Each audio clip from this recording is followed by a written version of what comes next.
Welcome back, traders and investors. We have Christian Tharp on the line. He's a MarketFi maven and author of the 5-Star Stock Watch. He's a certified market technician.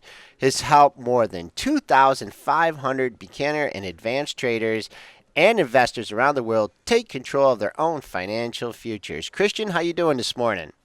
Doing great, Joel. Thanks for having me. No, glad to have you on. So tell us about the 5-Star Stock Watch. Sure.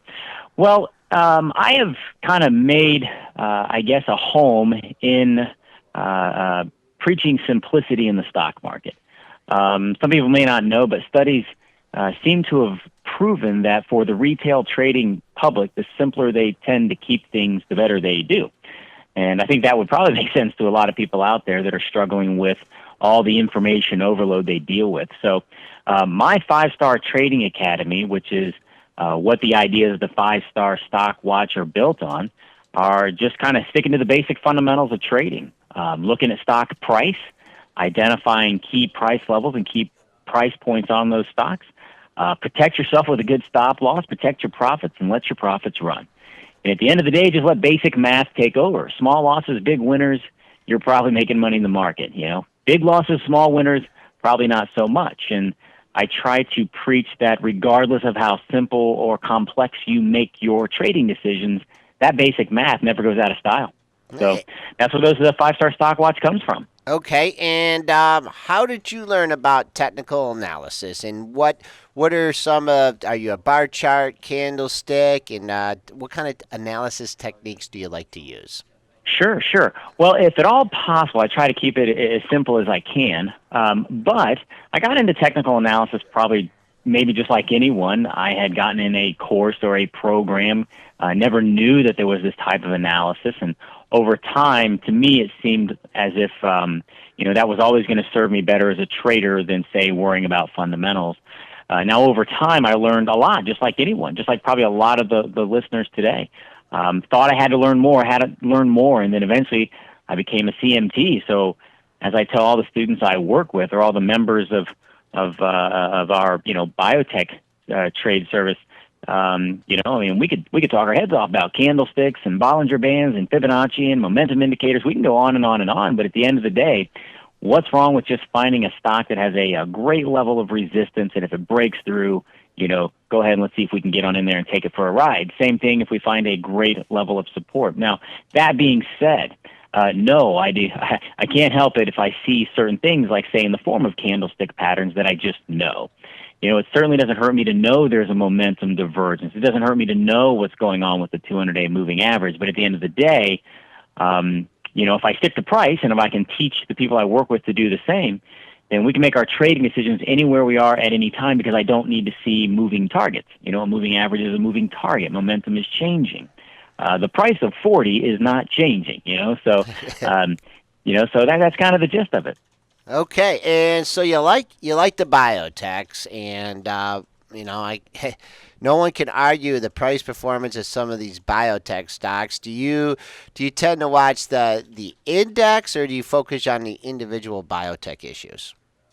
Sure. Actually, I do both. Now, in my biotech video series, which is also included in the Biotech Trade Alert services, I do spend some time talking about the markets, because I think we go from the top down. So I start with the market, but then I also like to look at the ETF, the IBB, the Biotech Index, to see kind of what the overall industry might be doing. But then, of course, I really, what we stick to in the trading is the individual stocks. So I have a lot of my favorites out there that I like to keep an eye on, and I select these favorites based on their ability to conform to that 5-star trading approach. Okay, well, they had a big sell-off there, and then they came back, and it's tough when stocks gap up like that. This is going to Biogen here. This stock had a decline. You got to the $300 level. Looked like, it gave you really like 3 or 4 days to get in under 310 here in July. Were you able to lean on one of those lows, or did you have to get back in this one after the gap up? Yeah, I tell you, it was after the gap up. It was middle of August, or right at the beginning of August. If anyone's looking at Biogen right now, 320 Yeah. was a pretty good level for this stock. You will notice that resistance area going back even at the end of January. You can see that resistance end of May, beginning of June. You can see that resistance again at the end of June. So this is a price that my belief was that if we were going to hold somewhere on this way down, 320. Again, doesn't hurt me to know that's also where the 50-day moving average was, so it's kind of like icing on the cake. So 320 seemed to be the way to go. Now it seems like we're pausing under 350, so we've hit that twice. So again, we break through 350, I would think stocks going higher, most likely, new highs, but at least at 360. And I think the simplicity of that makes it easy for everyone to take advantage of the trade. So even if somebody wants to throw some other indicators they might be using, at the end of the day, we break through 350, probably continuing up. And do you find yourself like taking a couple stabs? Because you had mentioned your approach was buying on support. You like an issue, you buy it, you use your stop, boom, you get stopped out. You try it again, or are you like layering into it? What's your approach on that? Because it's hard. Sometimes you have these bottoms that look great, and then you just get that one flush out, and then it's right back up. What's your approach on that? Sure, sure. I would say it's probably the former. There's a lot of things I like to look at. I try to be very cautious in that first part of the day for sure. Not only stocks overall being a little bit more volatile, but also the biotechs, of course. So I like to be a little bit cautious and make sure, hopefully, I'm entering at the best time, set the right stop loss. And then if I do end up getting kicked out and, obviously coming back up to it, then sure, absolutely. The idea, obviously, again, is that basic math. If I'm always in great risk-reward opportunities and I can afford to get kicked out every once in a while, and so I would just jump right back in there if the stock proves me right. If it rallies back up and says, hey, sorry, you just had too tight of a stop, I'll say, no problem. I'll get right back in. And do you think with some of these stocks, and do you throw in fundamentals? I guess would be my next question. Do you follow the fundamentals of these companies as well as the technicals? No, not really. However, I will say that I'm very familiar with a lot of these companies because of how much I follow them and pay attention to them and write about them. I certainly like to keep tabs on when earnings announcements are coming out, and I also like to use FDA calendars to make sure, if at all possible, that I'm not going to be in when a decision comes out. Obviously, anybody that's been in biotech knows that at any given time, something can happen there, but I do try to use those types of things to mitigate the risk. But otherwise, at the end of the day, for example, take the Biogen you mentioned. 320 looked like a spot we should find support, and we did. Take the IBB as an ETF. 260 was a great resistance. As we said in our daily video newsletter, if we break through 260, probably going back up to new highs. Well, here we are at 275. So I kind of use those technicals really to guide me most of the way. Do you day trade these as well as longer term trade them? Because from what it sounds like you're doing some shorter term trading as well. Absolutely, absolutely. The bread and butter is going to be the swing trading, the lower maintenance, and I think that's what tends to be easiest for most. But every once in a while you see something you like and you just want to grab it real quick. Sometimes I do that. Let's say I enter 3 trades and I get very quick profit on, say, something like a Biogen that I can grab a quick 3 points in an hour or two, completely offsets all risk on the other 2 trades.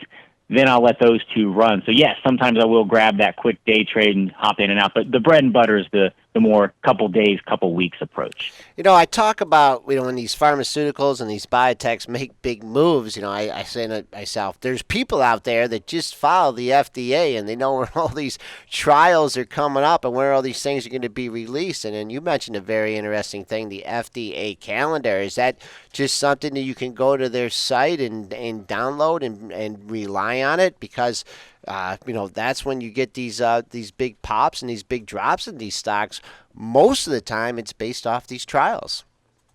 Sure. Actually, a really good site to take a look at is Biopharm Catalyst, and it has an FDA calendar right there for you.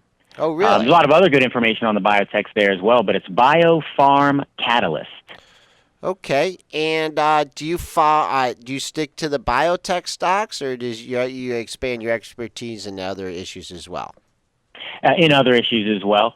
For the Biotech Trader Service and the Biotech Video Newsletter, I stick with obviously the biotechs, but then I also have the 5-Star Trading Academy and the 5-Star Stock Watch, where I highlight other stocks using the same methods and approach, but It could be anything, from retail to financial to you name it. Yeah, just waiting it to fit your models. And just going back to the biotechs here, I mean, we've had Obamacare here kicking in for a little bit. I did read some articles when they hit some of these biotech stocks that maybe Obamacare was not going to be as friendly to some, because some of these drugs from these companies are wickedly expensive, and I think some people worried about the government not paying for these drugs. Obviously, the way the stocks have reacted, that is not the case. Do you have any opinion on that? No, not really. One of the things, getting back to that kind of fundamentals or type news thing, is that idea, everything being reflected in the stock. So, I've been asked that question, as you can probably imagine, hundreds and hundreds of times. And to me, it's no different than the belief in the seasonality of, say, retail stocks during Christmas and holiday season. You get asked those questions. My view is always this: if said thing that we think might have this effect on stocks, then great, these stocks will reflect that. So in other words, if the holiday season rolls around and we think retail stocks are going to go up, then great. Go find retail stocks with key levels of resistance that if they broke through that resistance, it's confirming your fundamental belief. At the end of the day, if Obamacare had this effect on pharma or biotech or healthcare stocks, well, the stocks are going to tell us that, and we trade accordingly. I don't like to trade on, in other words, my opinion. I like to trade on, what the stock tells me to do. I would say the market doesn't care what I think. It certainly doesn't care how I feel. That's for sure. And, if you take your models like in reverse and these things look a little overvalued, do you short these stocks? Absolutely. Absolutely. To be quite honest with you, probably, if I think back, they're probably the two best months that I personally have had this year. The average person on the street wouldn't think so. When you think back January and February, obviously markets had a rough stretch. If you think of March and April, the biotechs had a horrible stretch. Well, those were the two periods of times where I actually had my best months, because that downside move can be so quick and profitable. So yes, the key is recognizing when those bigger moves. With this market right now, obviously it's up, up, up and away. But so you don't want to jump in front of the train, as they say. But when we can see those breakdowns, absolutely love taking advantage of the downside. And how do you do that? Because shorting can be wicked, the rebounds and whatnot, crowded trades. Do you try and go into the actual equity? And I guess this would apply to both, going long and going short. Do you utilize the options markets? I personally don't. I used to be much more heavily into the options market. I won't say that I never do, but I do coach a lot of people on how to. So, for example, some members of the Biotech Trader actually, I might mention a short trade, and they're just simply, buying puts or taking advantage of whatever spread or whatever it is they personally want to do. They'll message me, and I'll say, yeah, sure, that makes sense. Think about this. Look at this strike, maybe that. But me personally, I tend to stick more with the stocks myself. Because you don't want to be right to stock but wrong on your timing. Right. Exactly. Okay. Just getting an overall look at the market here. You apply your technical analysis to the biotech stocks and as well as stocks and really any other sector. What about the S&P futures? Do you pay any attention to them? I pay attention to them, but I do not trade them. Okay, so just overall, what do you use as a barometer? I mean, are you looking at the Dow? Or what are you using for like your overall market barometer? Well, it changes from time to time, but first and foremost, I tend to look at the S&P. I pay attention to the Dow as well, but there are other little things. I guess just take a step back in general, because I'm so plugged into the market. That's why I don't trade gold, but I'm very familiar with where gold's trading and what it's doing, what a chart of it looks like. Same thing with the futures, et cetera, et cetera. But when I'm actually doing my analysis, I kind of start with the S&P. When we were selling off here just earlier in the month, the Dow seemed to be the one that was, the tail wagging the dog. For example, where did we find the bottom? Right at the 200-day moving average on the Dow. However, on the upside, if you look all through June and July, it was the S&P's channel resistance that keeps stalling us, and that's where we're getting close to now in the general 2010 area. I also pay attention to the fact that the Russell 2000 has not hit a new high, obviously, for quite some time. Same type of topping pattern, looks very similar to what happened in 2007. And then, of course, the fact that the NASDAQ has been hitting new highs I also pay attention to the fact that, well, yes, but fewer and fewer stocks are keeping up with it. So I pay attention to all of those. But when I'm looking at trying to gauge these levels, typically I start with the S&P and Dow. Okay, and just your quick take on the S&P here. We did manage to take out 2,000 in the cash in the futures, though, finding some resistance. Some geopolitical concerns are weighing on the market today. I mean, basically the S&Ps went up, pretty much straight up in August, over 110 points. According to plan, starting to get a little bit of a pullback. Had a lot of green candles since August here. Is this enough of a dip to be going back into the market here, or are you looking for a little bit further of a correction? I would look for a little bit further. The previous high around 1985 from last month, I think that's where we want to pay attention on Okay. the S&P. If we didn't hold that, I would think we're back down to the 1955. It was last Monday's break above 1955 that kind of gave us a cue that we were probably heading back up to not only the high of 1985, but most likely that channel resistance. And so far, that seems to be falling in line. So if we didn't hold that 1985, I'd look back at that 1955 as the next layer down. Okay, letting price indicate your moves. Well, Christian, it's been great having you on. I really appreciate it. You talk about the simpler approach, keep it simple, stupid. We talk about that a lot on the show, the KISS method, and you are echoing a lot of those sentiments here today during this interview. We've had Christian Tharp on. He's a Market 5 maven and author of the 5-Star Stock Watch, currently offering a good deal on his package here, and I think if you listen to the interview here, this guy's a pretty straight shooter, plays both the long and short side, someone you may want to pay attention to. So, Christian, thanks a lot. Surprised we didn't have you on before when we could have picked the bottom of those biotechs, but we'll certainly put you on the schedule and have you on the show once again. Absolutely. Love to do it. Love to do it. Thanks so much for having me, Joel. Okay, have a good day. You too. Bye-bye.